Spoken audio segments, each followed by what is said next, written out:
Ne iş gelir başımıza?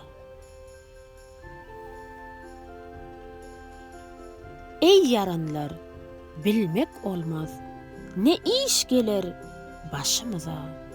Görün bu kahva pelegi, avu koşur aşımıza.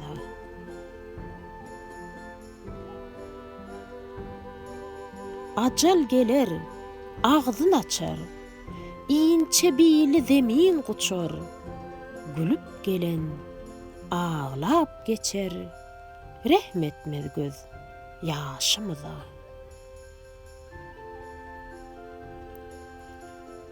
Dayanma bağıta, ıkbala, dolanır 100 000 hıyala.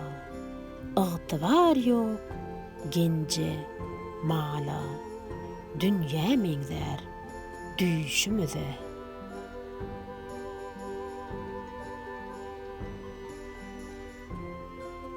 Pelek bize egre bakıp, el uzadıp, efsun okuyup, orta yerde däne döküp, tor kurupdur daşımıza.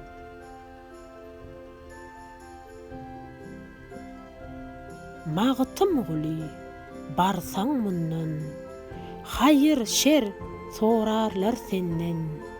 Şirin can ayrılsa tenden, kum guvanır läşimize.